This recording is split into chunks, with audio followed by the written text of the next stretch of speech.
കേരളത്തിൽ തിരുവനന്തപുരത്ത് പനവൂർ എന്നൊരു പ്രദേശമുണ്ട്. കൃത്യം 2026 ജൂൺ മാസം 2-ാം തീയതി ആ പ്രദേശത്തേക്ക് 150ഓളം പോലീസുകാർ വന്ന് തടിച്ചുകൂടി. എന്തിനാണെന്നറിയാമോ? ഒരൊറ്റയാൾക്ക് സുരക്ഷ നൽകാൻ വേണ്ടി. അവന്റെ പേര് അഷ്കർ. ആ അഷ്കറിനെ പോലീസ് സ്റ്റേഷനിൽ നിന്നും കരിക്കുഴിയിലുള്ള അവന്റെ വീട്ടിലേക്ക് കൊണ്ടുവന്ന് ചില തെളിവുകളൊക്കെ ശേഖരിക്കണമായിരുന്നു. അത് കഴിഞ്ഞ് സുരക്ഷിതമായി തിരികെ പോലീസ് സ്റ്റേഷനിൽ എത്തിക്കുക എന്നതായിരുന്നു പോലീസിന്റെ ലക്ഷ്യം. സിനിമകളിലൊക്കെ നമ്മൾ കാണാറുണ്ട്, എത്ര പോലീസുകാരുണ്ടായാലും അവരെ എല്ലാം അടിച്ചു വീഴ്ത്തിയിട്ടാണെങ്കിലും ഹീറോയെ രക്ഷിക്കാൻ ആയിരക്കണക്കിന് ആളുകൾ ശ്രമിക്കുന്നത്. അവിടെ ലാത്തി ചാർജ് വരെ നടക്കാറുണ്ട്. അതുപോലൊരു സംഭവമാണ് ഈ അഷ്കറിനെ കൊണ്ടുപോകുമ്പോഴും അവിടെ നടക്കുന്നത്. ആയിരത്തിനടുത്ത ആളുകളാണ് അങ്ങോട്ടേക്ക് ഇരച്ചു കയറിയത്. പക്ഷേ അത് അഷ്കറിനെ രക്ഷിക്കാൻ വേണ്ടിയായിരുന്നില്ല. ആ അഷ്കറിനെ സ്വന്തം കൈകൊണ്ട് കൊലപ്പെടുത്താൻ വേണ്ടിയായിരുന്നു. അവിടെ ഉണ്ടായിരുന്ന ജനങ്ങൾ പോലീസുകാരെ തള്ളി മാറ്റി അവനെ തല്ലാൻ തുടങ്ങി. പോലീസിന് അവിടെ ലാത്തി ചാർജ് വരെ നടത്തേണ്ടി വന്നു. എങ്ങനെയെങ്കിലും അഷ്കറിനെ കാത്തു രക്ഷിച്ച് തിരികെ ജയിലിലെത്തിക്കുക എന്നതായിരുന്നു അവിടെ ഉണ്ടായിരുന്ന പോലീസുകാരുടെ ഡ്യൂട്ടി. എന്നാൽ അവിടെ ഉണ്ടായിരുന്ന ഓരോ പോലീസുകാരന്റെയും ഉള്ളിൽ ആരെങ്കിലും ഇവനെ ഒന്ന് തീർത്തു കളഞ്ഞിരുന്നെങ്കിലോ എന്ന് മനസ്സുകൊണ്ട് ആഗ്രഹിക്കുന്നുണ്ടായിരുന്നു. എങ്കിലും സ്വന്തം കടമ നിർവഹിക്കാൻ വേണ്ടി അവനെ അവർക്ക് രക്ഷിക്കേണ്ടി വന്നു. ആരാണ് ഈ അഷ്കർ? ഇത്രയധികം ആളുകൾ ഇത്രയും ക്രോധത്തോടെ അവനെ കൊല്ലണമെന്ന് ആഗ്രഹിക്കാൻ എന്താണ് കാരണം? കേരളത്തിലെ ജനങ്ങൾ മാത്രമല്ല, ഇന്ത്യ ഒട്ടാകെയുള്ള ആളുകൾ ഒരേപോലെ ഈ ഒരൊറ്റ മനുഷ്യനോട് കടുത്ത വെറുപ്പാണ് കാണിച്ചുകൊണ്ടിരിക്കുന്നത്. അങ്ങനെ അവൻ എന്ത് ദ്രോഹമാണ് ചെയ്തത്? എന്ത് കുറ്റകൃത്യമാണ് ചെയ്തത്? നമുക്ക് ആ സംഭവത്തിലേക്ക് വിശദമായി കടക്കാം.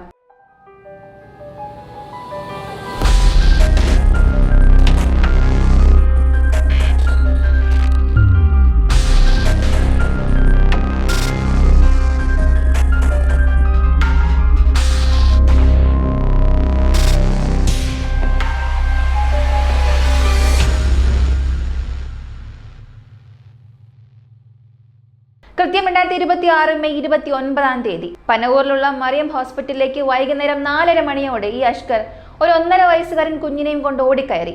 ഹർഷിത് എന്നാണ് കുഞ്ഞിന്റെ പേര്. ഹോസ്പിറ്റലിലെത്തുമ്പോൾ ഹർഷിത് പൂർണ്ണമായും അബോധാവസ്ഥയിലായിരുന്നു. ഉടനെ തന്നെ ഡോക്ടർമാർ കുഞ്ഞിനെ പരിശോധിച്ച് അഷ്കറിനോട് ചോദിച്ചു, ഹർഷിതിന് എന്താണ് സംഭവിച്ചത് എന്ന്. അതിന് അഷ്കർ പറഞ്ഞ മറുപടി ഇതായിരുന്നു: സർ, ഞാൻ എപ്പോഴത്തെയും പോലെ കുഞ്ഞിന് കഞ്ഞി കൊടുക്കുകയായിരുന്നു. കൊടുക്കുന്നതിനിടയിൽ പെട്ടെന്ന് അത് തൊണ്ടയിൽ കുടുങ്ങി ശ്വാസമെടുക്കാൻ ബുദ്ധിമുട്ടി.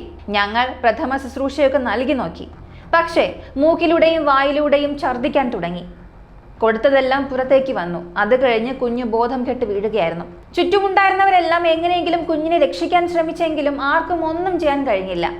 അതുകൊണ്ടാണ് ഞാൻ വേഗം ഹോസ്പിറ്റലിലേക്ക് കൂട്ടിക്കൊണ്ടു വന്നത് എന്ന് അവൻ പറഞ്ഞു. അവിടെ ഉണ്ടായിരുന്ന ഡോക്ടർമാർ ഹർഷിതിനെ പരിശോധിച്ചപ്പോൾ അവർക്ക് എന്തോ ഒരു അസ്വാഭാവികത തോന്നി. ഹർഷിതിന് യഥാർത്ഥത്തിൽ എന്തായിരുന്നു പ്രശ്നം?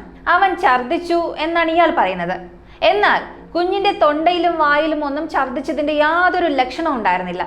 അതുമാത്രമല്ല, ഹർഷിതിന്റെ 2 കൈകളും ഒടിഞ്ഞ നിലയിലായിരുന്നു.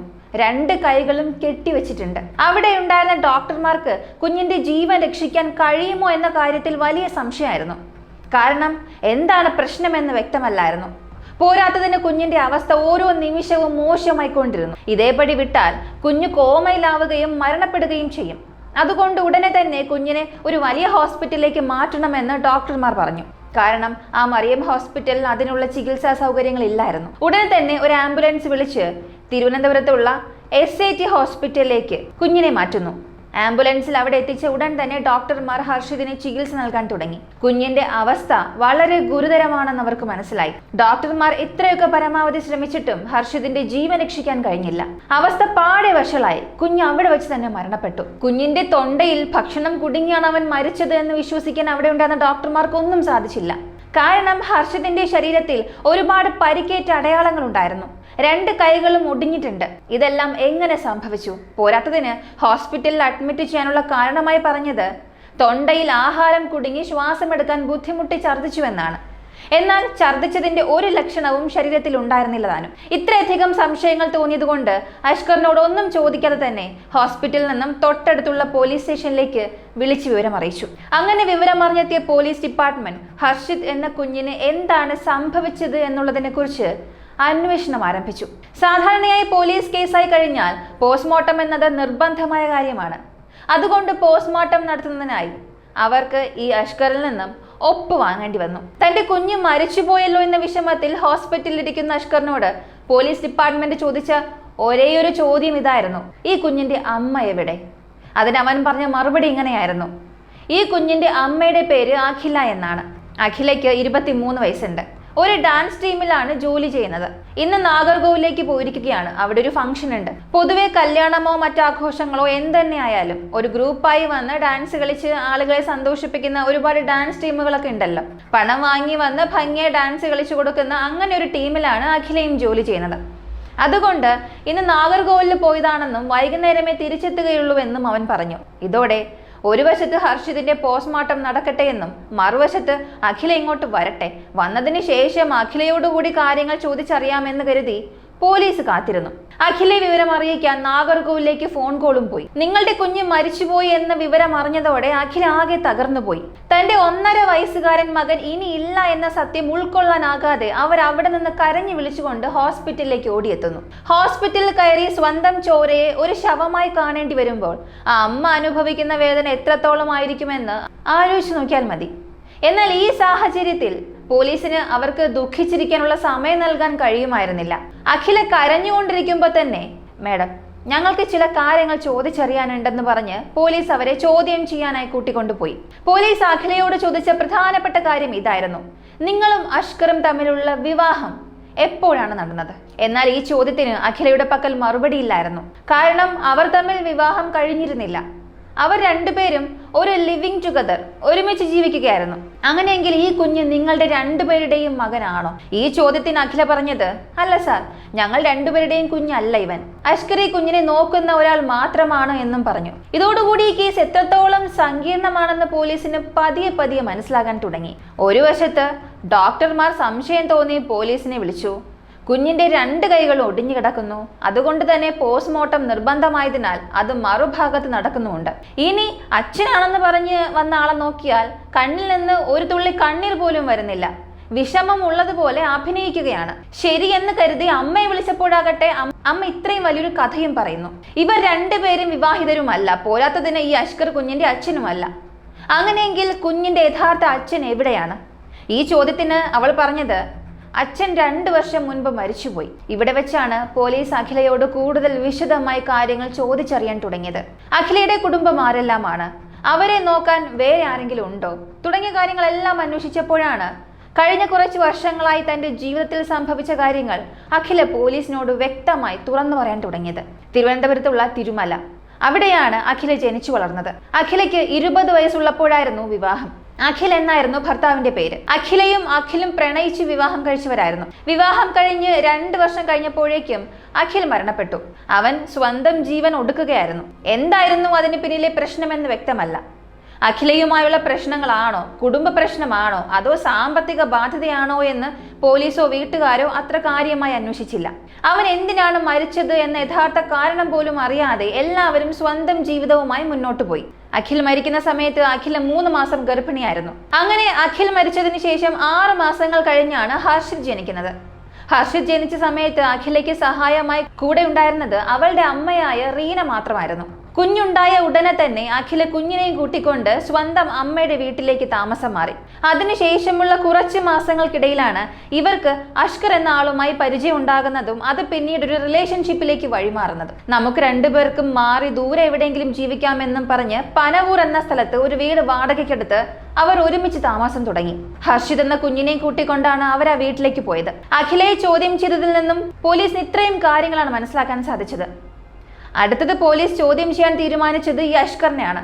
അതായത് കുഞ്ഞിന്റെ വളർത്തച്ഛൻ എന്ന് പറയാവുന്ന ഈ അഷ്കറിനെ. നിങ്ങളും അഖിലയും തമ്മിൽ എങ്ങനെയാണ് പരിചയപ്പെടുന്നത്?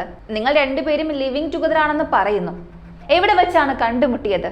ഇതിനു മുൻപ് നിങ്ങളുടെ ജീവിതത്തിൽ വേറെ ആരെങ്കിലും ഉണ്ടായിരുന്നോ? ഈ കാര്യങ്ങളെല്ലാം പോലീസ് ചോദിക്കാൻ തുടങ്ങി.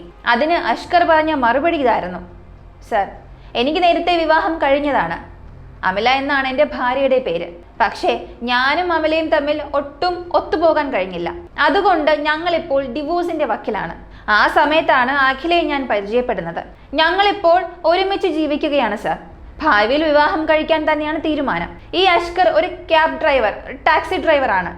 അഖില ഒരു ഡാൻസ് ഗ്രൂപ്പിലാണ് ജോലി ചെയ്യുന്നത്. ഞാൻ നേരത്തെ പറഞ്ഞു. ഈ ഡാൻസ് ടീമിന്റെ പ്രോഗ്രാമുകൾക്കായി പലയിടങ്ങളിലും പോകേണ്ടി വരാറുണ്ട്. അതിനായി അവർ ഒരുപാട് ക്യാബുകളും ടാക്സികളും ഒക്കെ വിളിക്കാറുണ്ട്. അങ്ങനെ ആ ഡാൻസ് ടീമിന് വണ്ടി ഓടിക്കാൻ പോരുന്ന ആളായിരുന്നു അഷ്കർ. അങ്ങനെ ഒരു ദിവസം അഷ്കറിന്റെ കാറിൽ അഖില യാത്ര ചെയ്യാനിടയായി. അവർ സംസാരിക്കാൻ തുടങ്ങി, പതുക്കെ പരിചയപ്പെട്ടു. സംസാരിച്ചു വന്നപ്പോൾ രണ്ടുപേർക്കും ജീവിതത്തിൽ അവരുടേതായ വലിയ പ്രശ്നങ്ങളുണ്ടെന്ന് പരസ്പരം മനസ്സിലായി. കാരണം ഒരു വശത്ത് അഖില ഭർത്താവ് മരിച്ച് ഒരു കുഞ്ഞുമായി ജീവിക്കാൻ കഷ്ടപ്പെടുന്നു, മറുവശത്താകട്ടെ അഷ്കർ ഭാര്യയുമായി യാതൊരു പൊരുത്തവും ഇല്ലാതെ ഡിവോഴ്സിന്റെ ഘട്ടത്തിൽ എത്തി നിൽക്കുന്നു. ഈ സമാന സാഹചര്യങ്ങൾ കാരണം അവർ കൂടുതൽ അടുത്തു. പലയിടങ്ങളിലും ഒരുമിച്ച് യാത്രകൾ ചെയ്തു. അതിനുശേഷം നമുക്കൊരു ലിവിങ് ടുഗദർ ലൈഫ് തുടങ്ങിയാലോ എന്നവർ തീരുമാനിച്ചു. ആരെതിർത്താലും നമുക്കതിനുള്ള പ്രായമായില്ലേ, ഇതിൽ നിയമപരമായി തെറ്റൊന്നും ഇല്ലല്ലോ എന്ന് കരുതി അവരൊരു വീട് വാടകയ്ക്കെടുത്ത് ഒരുമിച്ച് താമസിക്കാൻ തുടങ്ങി. അങ്ങനെ രണ്ടുപേരുടെയും പശ്ചാത്തലവും ചരിത്രവും എന്താണെന്ന് പോലീസിന് വ്യക്തമായി മനസ്സിലായി. ഇവരെ രണ്ടുപേരെയും ചോദ്യം ചെയ്തു കഴിഞ്ഞപ്പോഴേക്കും പോലീസിന്റെ കൈകളിലേക്ക് ഹർഷിതിന്റെ പോസ്റ്റ്മോർട്ടം റിപ്പോർട്ടും എത്തിച്ചേർന്നു. യഥാർത്ഥത്തിൽ പോലീസ് പ്രതീക്ഷിച്ചത് അഷ്കർ പറഞ്ഞതുപോലെ ഒരുപക്ഷെ ഹർഷിതിന്റെ തൊണ്ടയിൽ ഭക്ഷണം കുടുങ്ങിയത് കൊണ്ടാകാം മരണം സംഭവിച്ചതെന്നായിരുന്നു. എന്നാൽ പോസ്റ്റ്മോർട്ടം റിപ്പോർട്ട് അവർ ചിന്തിച്ചതിലും അപ്പുറം ഭയപ്പെടുത്തുന്നതായിരുന്നു. ആ 1.5 വയസ്സുകാരൻ കുഞ്ഞിന്റെ ശരീരത്തിൽ ആകെ 91 ഇടങ്ങളിലാണ് പരിക്കേറ്റ അടയാളങ്ങൾ ഉണ്ടായിരുന്നത്. 2 കൈകളുടെയും എല്ലുകൾ ഒടിഞ്ഞ് തകർന്നിട്ടുണ്ട്. ശരീരത്തിന്റെ പല ഭാഗങ്ങളിലും തൊലിപ്പുറത്ത് തൊടുമ്പോൾ തന്നെ ഉള്ളിലേക്ക് അമർന്നു പോകുന്ന തരത്തിൽ കടുത്ത ആന്തരിക പരിക്കുകൾ ഉണ്ടായിരുന്നു. ഈ 91 പരിക്കുകളിൽ 51 എണ്ണം മാത്രമാണ് പുറമേക്ക് കാണാൻ സാധിച്ചത്. ബാക്കിയെല്ലാം ശരീരത്തിനുള്ളിലേറ്റ കഠിനമായ പരിക്കുകളായിരുന്നു. കൃത്യമായി പറഞ്ഞാൽ നമ്മൾ നരകം എന്ന് വിശേഷിപ്പിക്കുന്ന അവസ്ഥയില്ലേ, ആ ക്രൂരമായ ശിക്ഷകളാണ് ഹർഷിത് എന്ന കുഞ്ഞ് അനുഭവിച്ചിട്ടുള്ളത്. കുഞ്ഞിന്റെ ശരീരത്തിൽ പലയിടങ്ങളിലും സിഗരറ്റ് കൊണ്ട് പൊള്ളിച്ച അടയാളങ്ങൾ ഉണ്ടായിരുന്നു. ഇതിനെല്ലാം പുറമെ ശരീരത്തിന്റെ അതിലോലമായ അവയവങ്ങളിൽ പോലും ക്രൂരമായ പരിക്കേൽപ്പിച്ചിട്ടുണ്ട്. എന്താണ് നിങ്ങൾ ഈ കുഞ്ഞിനോട് ചെയ്തു വെച്ചിരിക്കുന്നത്? മനുഷ്യരാണോ അതോ മൃഗങ്ങളാണോ ജീവിക്കുന്നത്? ഇങ്ങനെ ചോദിച്ച് പോസ്റ്റ്മോർട്ടം ചെയ്ത ഡോക്ടർ പോലും അവിടെ കരഞ്ഞുപോയി. തന്റെ ഔദ്യോഗിക ജീവിതത്തിൽ ഇതുവരെ ഇത്രയും ക്രൂരമായൊരു കേസ് കണ്ടിട്ടില്ല എന്ന് അദ്ദേഹം എടുത്തു പറയുകയും ചെയ്തു. തുടക്കത്തിൽ കുഞ്ഞിനെ കണ്ടപ്പോൾ തന്നെ 2 കൈകളും ഒടിഞ്ഞിരിക്കുന്നതും ശരീരത്തിലെ മറ്റ് പാടുകളും കണ്ട് പോലീസിന് സംശയം ഉണ്ടായിരുന്നു. എന്നാൽ അഖിലയോട് ഇതിനെക്കുറിച്ച് ചോദിച്ചപ്പോൾ കുഞ്ഞ് സൈക്കിൾ ഓടിക്കുന്നതിനിടയിൽ താഴെ വീണ് എല്ല് പൊട്ടിയതാണെന്നും അതുകൊണ്ടാണ് കൈ കെട്ടിയിരിക്കുന്നതുമെന്നുമാണ് അവൾ പറഞ്ഞത്. 1.5 വയസ്സുള്ളൊരു കുഞ്ഞ് സൈക്കിൾ ഓടിക്കുമോ എന്ന് പോലീസ് ചിന്തിച്ചെങ്കിലും ഒരുപക്ഷെ 3 ചക്രമുള്ള ചെറിയ സൈക്കിൾ ഓടിക്കുന്നതിനിടയിൽ ഒരുപക്ഷെ പടികളിൽ നിന്നും താഴേക്ക് മറിഞ്ഞു വീണതായിരിക്കാം എന്നവർ കരുതി. കാരണം നമ്മൾ ഒരുപാട് ദൃശ്യങ്ങളിൽ കാണാറുണ്ടല്ലോ ഇത്തരം അപകടങ്ങൾ. ഇതൊക്കെ സാധാരണ കാണാറുള്ളതാണ്. അതുകൊണ്ട് പോലീസ് അതത്ര കാര്യമാക്കിയില്ല. എന്നാൽ പോസ്റ്റ്മോർട്ടം റിപ്പോർട്ട് പുറത്തു വന്നപ്പോഴാണ് അവർ മനസ്സിലാക്കിയത് തങ്ങൾ സംസാരിച്ചു കൊണ്ടിരിക്കുന്നത് 2 മനുഷ്യ മൃഗങ്ങളോടാണെന്ന്. ഈ പോസ്റ്റ്മോർട്ടം റിപ്പോർട്ടും വെച്ച് ഇവരെ 2 പേരെയും ചോദ്യം ചെയ്താൽ വലിയ കാര്യമൊന്നും ഉണ്ടാകില്ല എന്ന് പോലീസിന് മനസ്സിലായി. ആദ്യം ഇവർ സ്വന്തം ജീവിതത്തെക്കുറിച്ച് പറഞ്ഞ കാര്യങ്ങളെല്ലാം സത്യം തന്നെയാണോ എന്ന് ഉറപ്പുവരുത്തണം. അതുകൊണ്ട് അഷ്കറുമായും അഖിലയുമായും ബന്ധപ്പെട്ട മറ്റുള്ളവരിലേക്ക് പോലീസ് അന്വേഷണം വ്യാപിപ്പിച്ചു. അഖിലയുടെ ആദ്യ ഭർത്താവ് അഖിലിന്റെ വീട്ടുകാരെയും അഖിലയുടെ അമ്മയായ റീനയെയുമാണ് പോലീസ് ആദ്യം ചോദ്യം ചെയ്തത്. ഈ അന്വേഷണത്തിലാണ് അഖിലയുടെ മറ്റൊരു മുഖം പോലീസിന് മുന്നിൽ തെളിയുന്നത്.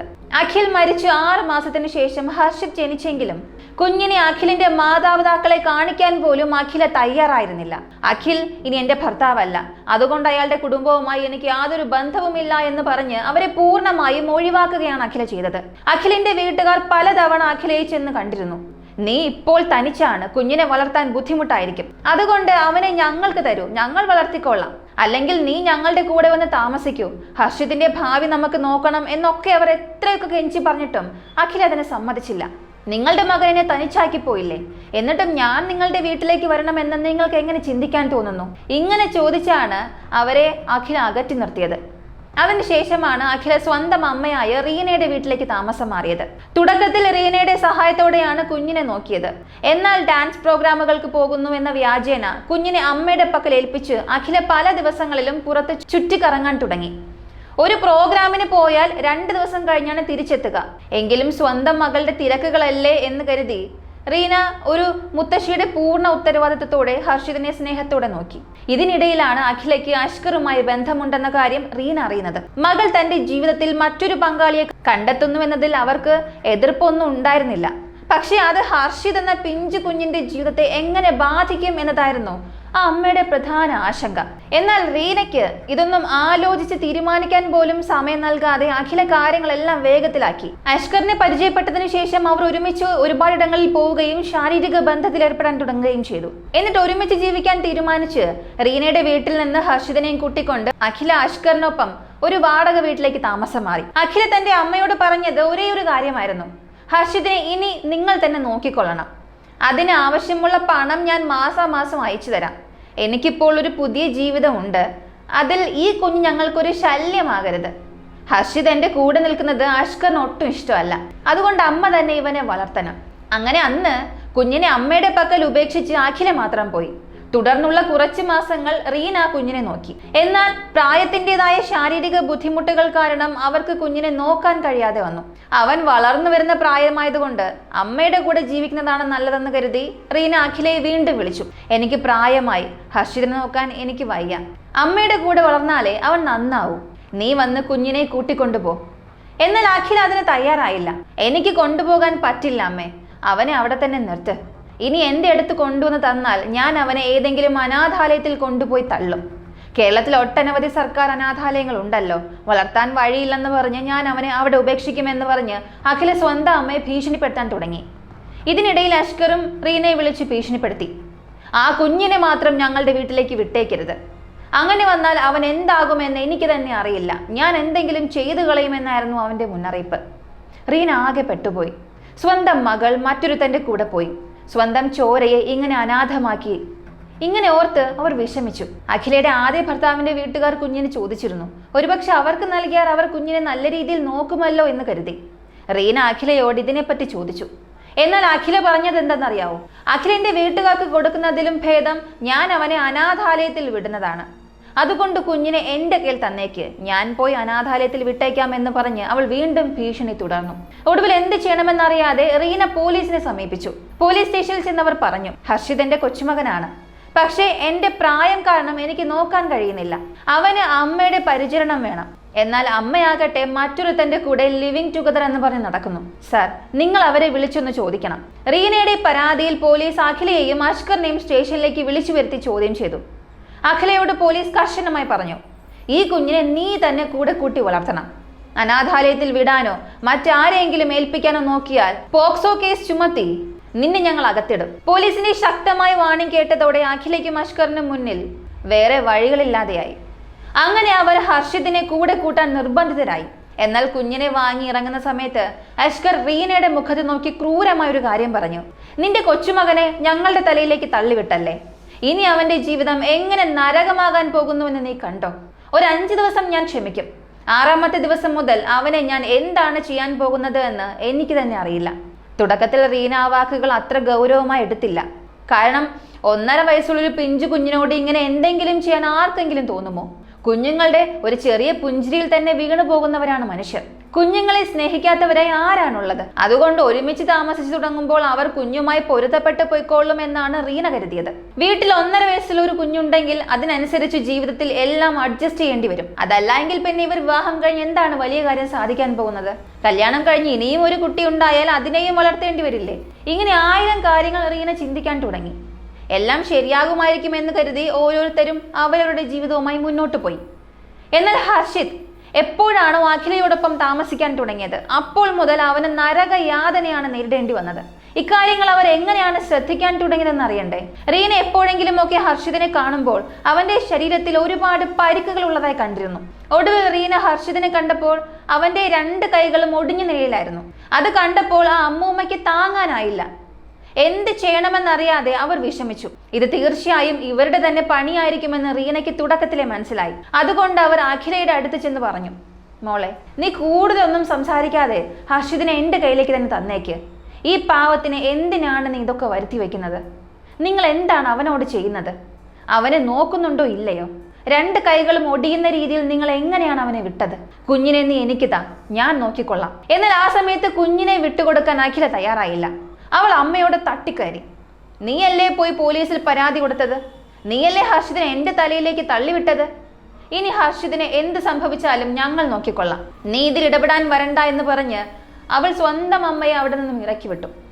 അതിനുശേഷം റീന ഒരു തവണ അടുത്തുള്ള പോലീസ് സ്റ്റേഷനിൽ ചെന്ന് അവരാ കുഞ്ഞിനെ ക്രൂരമായി ഉപദ്രവിക്കുകയാണെന്നും എങ്ങനെയെങ്കിലും കുഞ്ഞിനെ തൻ്റെ കയ്യിൽ വാങ്ങിത്തരണമെന്നും പറഞ്ഞ് ഒരു പരാതി നൽകി.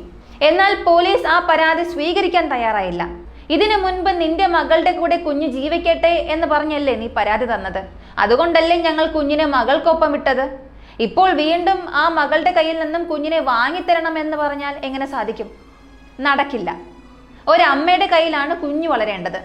ഇപ്പൊ പോയി ചോദിക്കാൻ ഞങ്ങൾക്ക് കഴിയില്ല. ഇനി അവർ കോടതിയിൽ പോയി കേസ് കൊടുത്താൽ അവസാനം ഞങ്ങളുടെ പണി പോകും. ഇതൊന്നും ഞങ്ങളെ കൊണ്ട് ചെയ്യാൻ പറ്റില്ല എന്ന് പറഞ്ഞ് അവർ റീനയെ മടക്കി അയച്ചു. ഇന്ന് പോലും മാധ്യമങ്ങൾക്ക് മുന്നിൽ റീന കരഞ്ഞുകൊണ്ട് പറയുന്നത് ഇതാണ്: കുറച്ച് ദിവസങ്ങൾക്ക് മുൻപ് ഞാൻ പോയി പരാതി നൽകിയപ്പോൾ ഹർഷിതിനെ എന്റെ കൈകളിൽ തന്നിരുന്നെങ്കിൽ ഇന്ന് എന്റെ കുഞ്ഞ് ജീവനോടെ ഉണ്ടാകുമായിരുന്നു. ഇപ്പോഴാണ് പോലീസ് ഡിപ്പാർട്ട്മെന്റിന് അഷ്കർ എത്ര വലിയ സൈക്കോയാണെന്ന് വ്യക്തമായി മനസ്സിലാകുന്നത്. അഖിലയാകട്ടെ തന്റെ ദേഷ്യം തീർക്കാൻ വേണ്ടിയാണ് ഓരോന്ന് ചെയ്തത്. ഒരു വശത്ത് സ്വന്തം അമ്മയോടുള്ള ദേഷ്യം, മറുവശത്ത് ആദ്യ ഭർത്താവിനോടുള്ള ദേഷ്യം, അയാളുടെ കുടുംബത്തോടുള്ള ദേഷ്യം. ഇതെല്ലാം കാരണമാണ് അവൾ ഹർഷിതിനെ ആ വീട്ടിലേക്ക് കൂട്ടിക്കൊണ്ടുവന്നത്. എന്നാൽ അഷ്കറിനാണെങ്കിൽ ആ വീട്ടിൽ ഹർഷിത് ഉണ്ടാകുന്നത് ഒട്ടും ഇഷ്ടമല്ലായിരുന്നു. അതുകൊണ്ട് തന്നെ അവൻ തന്റെ സൈക്കോ സ്വഭാവം കുഞ്ഞിനോട് കാണിക്കുകയായിരുന്നു എന്ന് വ്യക്തമായി. അഖിലയുടെ കുടുംബത്തിൽ നിന്ന് കാര്യങ്ങളിൽ വ്യക്തത വന്നതിന് ശേഷം പോലീസ് അടുത്തതായി പോയത് അഷ്കറിന്റെ കുടുംബത്തിലേക്കാണ്. കാരണം അഷ്കർ പറഞ്ഞത് തനിക്ക് അമില എന്നൊരു പെൺകുട്ടിയുമായി വിവാഹം കഴിഞ്ഞു, രണ്ടുപേരും തമ്മിൽ പൊരുത്തപ്പെടാത്തത് കൊണ്ട് ഡിവോഴ്സിന്റെ വക്കീലാണെന്നുമാണ്. അതിനെക്കുറിച്ച് അന്വേഷിക്കാൻ അഷ്കറിന്റെ വീട്ടിലും അവന്റെ മുൻ ഭാര്യയുടെ വീട്ടിലേക്ക് ചെന്നപ്പോഴാണ് പോലീസിനെ ഞെട്ടിക്കുന്ന മറ്റൊരു വിവരം അറിയാൻ സാധിച്ചത്. മുൻ ഭാര്യ ഇപ്പോൾ കോമ സ്റ്റേജിലാണ്, അബോധാവസ്ഥയിൽ. അവളുടെ മാതാപിതാക്കളോട് സംസാരിച്ചപ്പോഴാണ് ഈ അഷ്കർ ആ പെൺകുട്ടിയെ എത്രത്തോളം ക്രൂരമായാണ് പീഡിപ്പിച്ചത് എന്ന് പോലീസിന് മനസ്സിലാകുന്നത്. സ്ത്രീധനം ചോദിച്ചുകൊണ്ട് അവൻ അമലയെ ഉപദ്രവിക്കാത്ത ഒരു ദിവസം പോലും ഉണ്ടായിരുന്നില്ല. അവിടെ അവൾ അനുഭവിച്ചത് ഒരു വലിയ നരകം തന്നെയായിരുന്നു. അവളുടെ തല ചുവരിലിട്ട് അവൻ ക്രൂരമായി ഇടിക്കുകയായിരുന്നു. ആ ഇടിയുടെ ആഘാതത്തിൽ തലച്ചോറിന് കഠിനമായി പരിക്കേറ്റു. അവളിപ്പോൾ കോമ സ്റ്റേജിലായി. അവൾക്കിപ്പോൾ സംസാരിക്കാൻ പോലും കഴിയില്ല. ചികിത്സ തുടരുക മാത്രമാണ് ചെയ്യുന്നത്. ഇതൊരു പോലീസ് കേസായി രജിസ്റ്റർ ചെയ്യപ്പെടുകയും അവനെതിരെ ഒരു സ്ത്രീധന പീഡന കേസ് നിലവിൽ നടക്കുന്നുമുണ്ട്. എന്നിട്ടും അതൊന്നും വകവയ്ക്കാതെ ജാമ്യത്തിലിറങ്ങി അവൻ യാതൊരു കൂസലുമില്ലാതെ പുറത്ത് സുഖമായി നടക്കുന്നു. അഷ്കറിനെതിരെ മുൻപ് തന്നെ ഇങ്ങനൊരു കേസ് ഉണ്ടായിരുന്നു. സ്വന്തം ഭാര്യയെ ക്രൂരമായി മർദ്ദിച്ച് കോമയിലാക്കിയ ഒരു സൈക്കോയാണ് അവൻ എന്ന കേസ് നിലനിൽക്കുമ്പോഴാണ് അഖില അവനുമായി പ്രണയത്തിലാകുന്നത്. ഒരുപക്ഷെ ആ സമയത്ത് അഷ്കർ അഖിലയോട് എന്തെല്ലാം കള്ളക്കഥകൾ പറഞ്ഞിട്ടുണ്ടാകുമെന്ന് ഊഹിക്കാവുന്നതേ ഉള്ളൂ. ഞാൻ ഒന്നും ചെയ്തിട്ടില്ല, അവൾ തന്നെ പോയി തലയിടിച്ചതാണ്, അവൾക്കാണ് മാനസിക പ്രശ്നം എന്നൊക്കെ അവൻ വിശ്വസിപ്പിച്ചിട്ടുണ്ടാകാം. ഒടുവിൽ അവളുടെ തല ചുവരിലിടിച്ച് പരിക്കേൽപ്പിക്കുന്നതിന് മുൻപ് അവൾക്ക് വിഷം കൊടുത്ത് കൊല്ലാൻ വരെ അവൻ ശ്രമിച്ചിരുന്നു. പല വഴിക്ക് കൊലപ്പെടുത്താൻ നോക്കിയിട്ടും അതിന് കഴിയാതെ വന്നപ്പോഴാണ് ഒരു സൈക്കോയെ പോലെ അവൻ ഇങ്ങനെയൊക്കെ ചെയ്യാൻ തുടങ്ങിയത്. അതിനുശേഷമാണ് ആ പെൺകുട്ടി കോമയിലാകുന്നത്. സ്ത്രീധനത്തിന് വേണ്ടി ഒരുത്തൻ എന്തെല്ലാം ക്രൂരതകളാണ് ചെയ്തു കൂട്ടിയതെന്ന് ആലോചിച്ച് നോക്കുക. പോലീസ് ഇത്രയും കാര്യങ്ങൾ അന്വേഷിച്ചറിഞ്ഞതോടെ അഷ്കർ പോയ ഇടങ്ങളിലെല്ലാം തന്റെ സൈക്കോ സ്വഭാവം മാത്രമാണ് കാണിച്ചിട്ടുള്ളതെന്ന് വ്യക്തമായി. സ്വന്തം ഭാര്യയോട് കാണിച്ച അതേ സൈക്കോ തരം തന്നെയാണ് അവൻ ഈ 1.5 വയസ്സുകാരൻ കുഞ്ഞ് ഹർഷിതിനോടും കാട്ടിയത്. ഇനി അവനെ കൊണ്ട് ഇതെല്ലാം തെളിയിക്കണം. എല്ലാ സത്യങ്ങളും അവനെ കൊണ്ട് സമ്മതിപ്പിക്കണം. അതിനായി അഷ്കറിനെ വിശദമായി ചോദ്യം ചെയ്യുന്നതിന് മുൻപ് ആ വീട്ടിൽ വെച്ച് ഹർഷിത് എപ്പോഴും കരയുമായിരുന്നല്ലോ. അതുകൊണ്ട് ചുറ്റുമുള്ള അയൽക്കാരോട് കാര്യങ്ങൾ ചോദിച്ചറിയാനായി പോലീസ് അവിടേക്ക് പോയി. എന്താണ് അവിടെ സംഭവിച്ചത്, നിങ്ങൾ എന്തൊക്കെയാണ് കണ്ടതെന്ന് നാട്ടുകാരോട് ചോദിച്ചപ്പോഴാണ് വീണ്ടും ഓരോ ഞെട്ടിക്കുന്ന സത്യങ്ങൾ അവർ തുറന്നു പറയാൻ തുടങ്ങിയത്. അയൽക്കാർ കണ്ണീരോടെ പോലീസിനോട് പറഞ്ഞു, സർ, ആ കുഞ്ഞ് ഹർഷിത് കരയാത്ത ഒരു ദിവസം പോലും ഉണ്ടായിരുന്നില്ല. ദിവസത്തിൽ ഭൂരിഭാഗം സമയവും അവൻ കരച്ചിലോട് കരച്ചിലായിരുന്നു. അവന്റെ ശരീരത്തിൽ എന്താണ് നടക്കുന്നതെന്ന് ഞങ്ങൾക്കറിയില്ല. വീടിന്റെ പുറത്ത് നല്ല കത്തുന്ന ഉച്ചവേലിൽ ഈ അഷ്കർ ഹർഷിതിനെ എടുത്തിടും. എന്നിട്ട് അവൻ അവന്റെ പാട്ടിനങ്ങ് പോകും. ആ അഖിലയാകട്ടെ എനിക്ക് ഡാൻസ് കളിക്കാൻ പോകണമെന്ന് പറഞ്ഞ് എപ്പോഴും പുറത്തായിരിക്കും. ഹർഷിതിനെ മുഴുവനായി നോക്കിയിരുന്നത് ഈ അഷ്കർ മാത്രമായിരുന്നു. എന്നാൽ അവൻ ആ കുഞ്ഞിനെ നോക്കുകയല്ല, കടുത്ത ക്രൂരതയാണ് കാണിച്ചത്.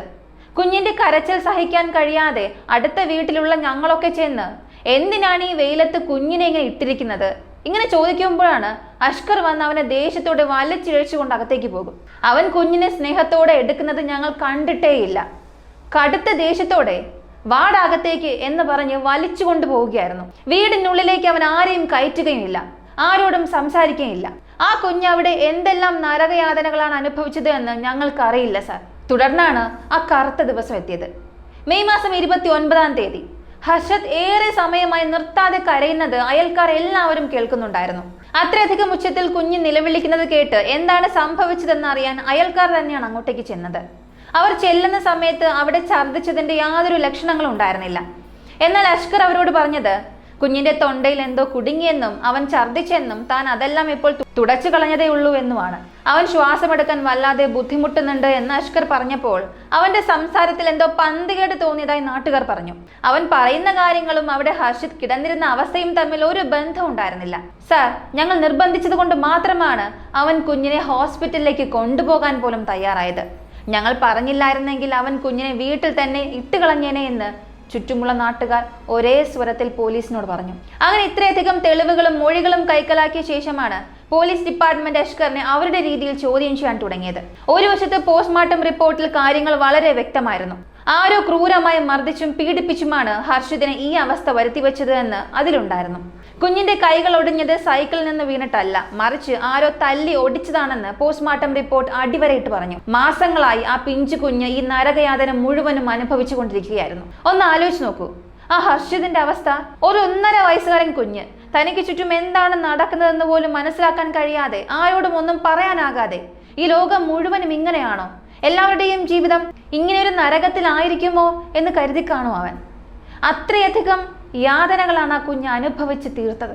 പോലീസിന്റെ സകല ദേഷ്യവും അവർ അഷ്കറിന്റെ മേൽ പ്രയോഗിക്കാൻ തുടങ്ങി. ഒടുവിൽ അവൻ ചെയ്ത ഓരോ ക്രൂരതകളും, ആ കുഞ്ഞിന് നൽകിയ നരകതുല്യമായ പീഡനങ്ങളും അവൻ ഓരോന്നായി തുറന്നു പറയാൻ ആരംഭിച്ചു. അവൻ പറഞ്ഞ ആദ്യത്തെ കാര്യം, ഹർഷിത ആ വീട്ടിലേക്ക് വന്നത് എനിക്കിഷ്ടപ്പെട്ടില്ല. സാധാരണയായി 1.5 വയസ്സുള്ള കുട്ടികൾ കരയുന്നത് സ്വാഭാവികമാണ്. കാരണം കരച്ചിലൂടെ മാത്രമാണല്ലോ അവർക്ക് മറ്റുള്ളവരോട് ആശയവിനിമയം നടത്താൻ സാധിക്കുക. എന്നാൽ ഈ കുഞ്ഞ് എപ്പോഴും കരയുന്നത് അവനെ വല്ലാതെ അസ്വസ്ഥനാക്കിയിരുന്നു. ആ ദേഷ്യത്തിൽ അവൻ കുഞ്ഞിനെ ക്രൂരമായി ചവിട്ടുകയും നെഞ്ചത്ത് കയറി ചവിട്ടുകയും ചെയ്യുമായിരുന്നു. അങ്ങനെ ക്രൂരമായി ഉപദ്രവിച്ചപ്പോഴാണ് കുഞ്ഞിന്റെ കൈകളുടെ എല്ലുകൾ ഒടിഞ്ഞുപോയത്. അത്രമാത്രം ഭ്രാന്തമായ സൈക്കോ സ്വഭാവമാണ് അവൻ ആ പിഞ്ചു കുഞ്ഞിനോട് കാണിച്ചത്. സ്വന്തം ഭാര്യയെ തല്ലിച്ചതച്ച് കോമ സ്റ്റേജിലാക്കിയ അതേ ക്രൂരത തന്നെയാണ് അവൻ ഈ 1.5 വയസ്സുകാരനോടും ആവർത്തിച്ചത്. അഖില എല്ലാ ദിവസവും ഡാൻസ് പ്രോഗ്രാമുകൾ ഉണ്ടെന്ന് പറഞ്ഞ് ജോലിക്ക് പോകും. അവൾ പോയി കഴിഞ്ഞാൽ അഷ്കറിന് അവിടെ പ്രത്യേകിച്ച് ജോലികളൊന്നും ഉണ്ടാകാറില്ല. എപ്പോഴെങ്കിലും ടാക്സി ഓടിക്കാൻ വിളി വരുമ്പോൾ മാത്രമാണ് അവൻ പുറത്തു പോവുക. അതുവരെ ഹർഷിത നോക്കേണ്ട പൂർണ്ണ ചുമതല ഈ അഷ്കറിനായിരുന്നു. കുഞ്ഞിന് നോക്കേണ്ടി വരുന്ന ഓരോ ദിവസവും അവൻ കരയുന്നു എന്ന് പറഞ്ഞ് അവൻ ആഹാരം പോലും നൽകാതെ കടുത്ത ദേഷ്യത്തോടെയാണ് അഷ്കർ പെരുമാറിയിരുന്നത്. തുടക്കത്തിലെ ഇവന്റെ മുത്തശ്ശിയായ റീനയോട് ഞാൻ പറഞ്ഞതാണ് ഇവനെ നീ തന്നെ വളർത്തണമെന്ന്. പക്ഷേ അവൾ പോലീസിനെ വരെ കൂട്ടിവന്ന് ഹർഷിതിനെ എന്റെ തലയിൽ കെട്ടിവെച്ചില്ലേ. അവൾക്കുള്ള മറുപടി കൊടുക്കണമെന്ന് പറഞ്ഞ് മറ്റുള്ളവരോടുള്ള സകല ദേഷ്യവും അഷ്കർ തീർത്തത് ഈ പിഞ്ചു കുഞ്ഞിന്റെ മേലായിരുന്നു. അതേ ക്രൂരത തന്നെയാണ് മെയ് മാസം 29-ാം തീയതി ഉച്ചയ്ക്ക് 2 മണിയോടെ അവിടെ നടന്നത്. ഹർഷിത് ആഹാരം കഴിഞ്ഞ് ഒരു 3 മണിയായപ്പോഴേക്കും അവന് വയറുവേദന എടുക്കാൻ തുടങ്ങി. ശരീരത്തിൽ ഒരുപാട് പരിക്കുകൾ ഉണ്ടായിരുന്നതുകൊണ്ട് അവൻ വേദന സഹിക്കാൻ കഴിയാതെ ഉറക്കെ കരഞ്ഞു. വയറുവേദന കാരണം നിലവിളിച്ച ആ കുഞ്ഞിനെ അവൻ ഏത് രീതിയിലാണ് മർദ്ദിച്ചതെന്നറിയാമോ? പോസ്റ്റ്മോർട്ടം റിപ്പോർട്ട് പ്രകാരം ഹർഷിതിന്റെ മരണകാരണം അവന്റെ കഴുത്തിലെ എല്ലൊടിഞ്ഞതും തലച്ചോറിനേറ്റ കഠിനമായ പരിക്കുമാണ്. വേദന കൊണ്ട് പിടഞ്ഞ് തീരുകയായിരുന്നു ആ കുഞ്ഞ്. അവന് ബ്രെയിൻ ഇഞ്ചുറി ഉണ്ടാകുന്ന തരത്തിൽ അഷ്കർ എന്താണ് ചെയ്തതെന്ന് ആലോചിച്ച് നോക്കുക. സ്വന്തം ആദ്യ ഭാര്യയോട് കാണിച്ച അതേ സൈക്കോ സ്വഭാവം തന്നെയാണ് അവൻ ഇവിടെയും ആവർത്തിച്ചത്. കുഞ്ഞിന്റെ തല അവൻ ചുമരിലിട്ട് ക്രൂരമായി ഇടിക്കുകയായിരുന്നു. ഈ സത്യങ്ങളെല്ലാം അഷ്കർ സമ്മതിച്ചതിന് ശേഷം പോലീസ് അഖിലയുടെ അടുത്തേക്ക് ചെന്നു. നിന്റെ സ്വന്തം വീട്ടിൽ വെച്ച് നിന്റെ 1.5 വയസ്സുകാരൻ മകനെ അവൻ ഇത്രത്തോളം ക്രൂരമായി പീഡിപ്പിച്ചിട്ടും നീ ഒന്നും അറിഞ്ഞില്ലേ? ഇതിന് അഖില പറഞ്ഞത് ഇങ്ങനെയായിരുന്നു, സർ, ഓരോ തവണയും ഞാൻ ഡാൻസ് പ്രോഗ്രാമുകൾക്കായി പുറത്തേക്ക് പോകുമായിരുന്നു. അതായിരുന്നു എന്റെ ജോലി. ഞങ്ങൾ അത്ര വലിയ പണക്കാരൊന്നുമല്ല. ഒരു വീട് വാടകയ്ക്കെടുത്ത് ഭക്ഷണത്തിനും മറ്റ് ദൈനംദിന കാര്യങ്ങൾക്കും വേണ്ടിയാണ് ഞാൻ അധ്വാനിച്ചിരുന്നത്. ഞാൻ എങ്ങനെയാണ് ഹർഷിതിനെ എപ്പോഴും ശ്രദ്ധിക്കുക? എന്റെ പാർട്ട്ണറെ വിശ്വസിച്ചാണ് ഞാൻ കുഞ്ഞിനെ ഏൽപ്പിച്ചത്. പക്ഷെ ഒടുവിൽ ഇങ്ങനെ ആയിപ്പോയി. ഇങ്ങനെ പറഞ്ഞവൾ കുറ്റം മുഴുവനും അഷ്കറിന്റെ മേൽ ചാരി രക്ഷപ്പെടാൻ നോക്കി. പക്ഷേ പോലീസിനത് വിശ്വസിക്കാൻ കഴിഞ്ഞില്ല. ഈ ക്രൂരതയിൽ അഖിലയ്ക്കും തുല്യ പങ്കാളിത്തം ഉണ്ടായിരിക്കുമെന്ന് പോലീസ് ഉറപ്പിച്ചു. അഖിലയ്ക്ക് ഇതിൽ പങ്കുണ്ടെന്നതിന് എന്തെങ്കിലും തെളിവ് ലഭിക്കുമോ എന്ന് കരുതി പോലീസ് പലയിടങ്ങളിലും അന്വേഷണം നടത്തി. അങ്ങനെ തിരയുന്നതിനിടയിലാണ് അവർക്കൊരു വ്ളോഗറുടെ വ്ളോഗ് വീഡിയോ ലഭിക്കുന്നത്. സാധാരണയായി ഏതെങ്കിലും ഒരു പുതിയ കടകൾ ഉദ്ഘാടനം ചെയ്യുമ്പോൾ സോഷ്യൽ മീഡിയ ഇൻഫ്ലുവൻസർമാരെയൊക്കെ വിളിക്കാറുണ്ടല്ലോ. അതുപോലെ പനവൂർ ഭാഗത്ത് ഒരു കടയുടെ ഉദ്ഘാടനത്തിന് വന്ന ഇൻഫ്ലുവൻസർ എടുത്ത വീഡിയോ ആയിരുന്നു അത്. അദ്ദേഹം ആ വീഡിയോ എടുത്തുകൊണ്ടിരിക്കുന്നതിനിടയിൽ ബസ് സ്റ്റാൻഡിന് സമീപത്ത് വെച്ച് അവിചാരിതമായി ക്യാമറ തിരിഞ്ഞപ്പോൾ അതിൽ അഖിലയുടെ ദൃശ്യങ്ങൾ പതിഞ്ഞിരുന്നു. അഖില തന്റെ കുഞ്ഞിനെയും കൈകളിൽ എടുത്ത് നടന്നു വരുന്നതായിരുന്നു ആ ദൃശ്യം. ആ സമയത്ത് കുഞ്ഞിന്റെ 2 കൈകളിലും കെട്ടുണ്ടായിരുന്നു. അത് കണ്ട ഇൻഫ്ലുവൻസറുടെ ക്യാമറാമാൻ അഖിലയോട് ചോദിച്ചു, എന്താണ് കുഞ്ഞിന്റെ കൈക്ക് പറ്റിയത്? അതിന് അഖില നൽകിയ മറുപടി എന്തെന്നോ, അവൻ സൈക്കിൾ ഓടിച്ചപ്പോൾ താഴെ വീണ് 2 കൈയും ഒടിഞ്ഞു പോയതാണെന്ന് വളരെ പുഞ്ചിരിച്ചുകൊണ്ടാണ് അവൾ പറഞ്ഞത്. അപ്പോൾ അവിടെ ഉണ്ടായിരുന്നവർക്ക് വലിയ സംശയമൊന്നും തോന്നിയില്ല. 1.5 വയസ്സുള്ള കുഞ്ഞ് സൈക്കിൾ ഓടിക്കില്ല എന്നതും പടികളിൽ നിന്ന് വീണാൽ പോലും 2 കൈകളും ഒരുപോലെ ഓടിയാൻ സാധ്യതയില്ല എന്നതും ഒന്നും അവർ ചിന്തിച്ചു പോലുമില്ല. കാരണം അവരുടെ ആവശ്യത്തിന് വന്നതുകൊണ്ട് അത്ര കാര്യമാക്കാതെ വിട്ടു. എന്നാൽ ഈ വീഡിയോ പോലീസിന്റെ കൈകളിൽ കിട്ടിയപ്പോഴാണ് അഖിലയും ഈ ക്രൂരതകൾക്കെല്ലാം കൂട്ടു നിൽക്കുകയായിരുന്നു എന്ന സത്യം പുറത്തു വരുന്നത്. അവൾ എല്ലാവരോടും നുണ പറയുകയായിരുന്നു. കാരണം ഹർഷിതിന്റെ 2 കൈകളും തല്ലിയൊടിച്ചത് താൻ തന്നെയായിരുന്നുവെന്ന് അഷ്കർ പോലീസിനോട് ഇതിനകം തന്നെ സമ്മതിച്ചിട്ടുണ്ട്. അഖിലയ്ക്ക് ഈ കാര്യങ്ങളെല്ലാം കൃത്യമായി അറിയാമായിരുന്നുവെന്ന് അഷ്കർ പോലീസിനോട് സമ്മതിച്ചിട്ടുണ്ട്. എന്നിട്ടാണ് മറ്റുള്ളവരുടെ മുന്നിൽ കുഞ്ഞ് സൈക്കിളിൽ നിന്ന് വീണതാണെന്നും പറഞ്ഞ് അഖില നാടകം കളിച്ചത്. മാസങ്ങളോളം ഹർഷിതിന് നേരെ ഇങ്ങനെയുള്ള ക്രൂരതകൾ നടന്നിരുന്നു. ഒടുവിൽ മെയ് മാസം 29-ാം തീയതി കുഞ്ഞിന്റെ തല ചുമരിലിടിച്ച് ചോര ഒലിച്ചപ്പോൾ അഖില വീട്ടിലുണ്ടായിരുന്ന ചോരപ്പാടുകളെല്ലാം തുടച്ചു മാറ്റി ആ വീട് വൃത്തിയാക്കി. ചോര പുരണ്ട കുഞ്ഞിന്റെ വസ്ത്രങ്ങളെല്ലാം അവർ കത്തിച്ചു കളയുകയും ചെയ്തു. ആരും ഒരു തെളിവും കണ്ടുപിടിക്കരുതെന്ന് കരുതിയാണ് അഖില വീട് മുഴുവനും ഇങ്ങനെ വൃത്തിയാക്കിയത്. ഇതെല്ലാം നടന്നത് മെയ് മാസം 29-ാം തീയതിക്ക് ശേഷമാണ്. തന്റെ കുഞ്ഞ് അതീവ ഗുരുതരാവസ്ഥയിൽ ഹോസ്പിറ്റലാണെന്ന് അറിഞ്ഞിട്ടും അഖില ഉടനെ അങ്ങോട്ടേക്ക് പോയില്ല. താൻ ഇപ്പോഴും നാഗർകോവിലാണെന്ന് മറ്റുള്ളവരോട് കള്ളം പറഞ്ഞ് സമർത്ഥിച്ച് പനവൂരിലെ വീട്ടിലെത്തി തെളിവുകളെല്ലാം നശിപ്പിക്കുകയും തുണികൾ കത്തിക്കുകയുമാണ് അവൾ ചെയ്തത്. ഇതിൽ നിന്ന് തന്നെ അഖില എത്ര വലിയ ക്രിമിനൽ ബുദ്ധിയുള്ളവളാണെന്ന് വ്യക്തമല്ലേ? പോലീസിന്റെ ചോദ്യം ചെയ്യലിൽ അഖില ഇക്കാര്യങ്ങളെല്ലാം ഒടുവിൽ സമ്മതിക്കുകയും ചെയ്തു. ഇപ്പോൾ പോലീസിന് മുന്നിൽ 2 പ്രതികളാണുള്ളത്. ഇവർക്കെതിരെ പുതിയ കേസുകൾ കൂടി രജിസ്റ്റർ ചെയ്യപ്പെട്ടിട്ടുണ്ട്. ഒരു വശത്ത് സ്ത്രീധന പീഡനത്തിന്റെ പേരിൽ ഒരു പെൺകുട്ടിയെ കോമയിലാക്കിയ കേസ് അഷ്കറിനെതിരെ ഇതിനകം തന്നെ നിലവിലുണ്ട്. മറുവശത്ത് അഖിലയുടെ ആദ്യ ഭർത്താവ് അഖില എന്തിനാണ് ആത്മഹത്യ ചെയ്തത് എന്നതിൽ ഇപ്പോൾ വലിയ സംശയമുണ്ട്.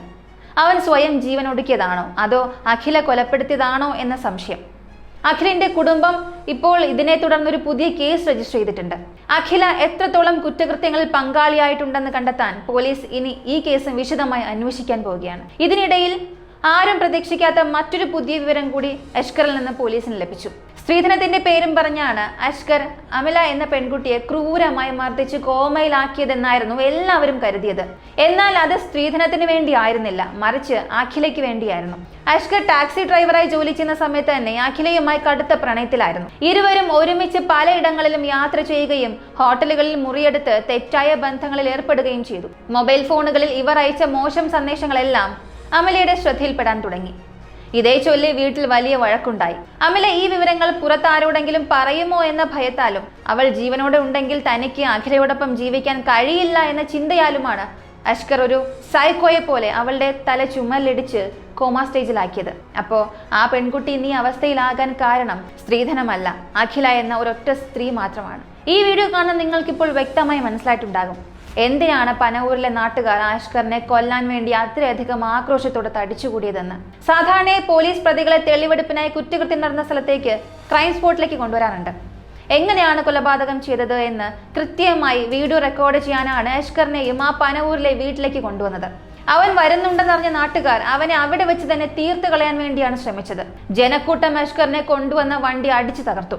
ആ വണ്ടിയുടെ അവസ്ഥ കണ്ടാൽ തന്നെ നിങ്ങൾക്ക് കാര്യം മനസ്സിലാകും. വണ്ടിയോട് ചെയ്തത് നാട്ടുകാർ അഷ്കറിനോടാണ് ചെയ്തിരുന്നതെങ്കിൽ അവന്റെ എല്ലിൻ കഷ്ണങ്ങൾ പോലും ആ സ്ഥലത്ത് നിന്ന് കണ്ടുകിട്ടുമായിരുന്നില്ല. അത്രത്തോളം ആക്രോശത്തോടെയാണ് ജനങ്ങൾ അവിടെ ഓരോന്നും ചെയ്യാൻ തുടങ്ങിയത്.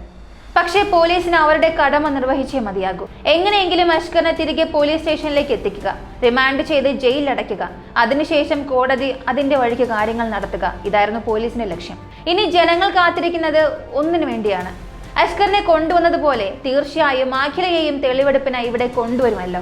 കാരണം വീടിനുള്ളിലെ ചോരപ്പാടുകളെല്ലാം തുടച്ചുമാറ്റി ചോര പുരണ്ട വസ്ത്രങ്ങളെല്ലാം കത്തിച്ചു കളഞ്ഞത് അവളാണല്ലോ. അതിനെക്കുറിച്ച് ചോദിച്ചറിയാൻ അടുത്ത ദിവസങ്ങളിൽ പോലീസ് അഖിലയെയും അവിടെ എത്തിക്കും. ഈ അഷ്കറിനെ നമുക്കൊന്നും ചെയ്യാൻ പറ്റിയില്ല, ആ അഖിലയെങ്കിലും വെറുതെ വിടരുതെന്നും പറഞ്ഞ് നാട്ടുകാരിപ്പോൾ കടുത്ത ദേഷ്യത്തിലാണ്. ഇതിൽ ഏറ്റവും വലിയ വിഷമം എന്തെന്നാൽ അഖിലയുടെ സ്വന്തം അമ്മ റീന പോലും ഇപ്പോൾ പറയുന്നത് ആ അഖിലയെ എന്റെ കൈകളിൽ വിട്ടുതരൂ, അവളെ എന്റെ കൈ കൊണ്ട് കൊന്ന് ഞാൻ വേണമെങ്കിൽ ജയിൽ പോക്കോളം എന്നാണ്. തന്റെ പ്രായം കാരണവും കുഞ്ഞെപ്പോഴും അമ്മ അമ്മ എന്ന് പറഞ്ഞ് കരയുന്നത് കൊണ്ട് മാത്രമാണ് റീന ഹർഷിതിനെ അഖിലയുടെ അടുത്ത് കൊണ്ടുചെന്ന് ഏൽപ്പിച്ചത്.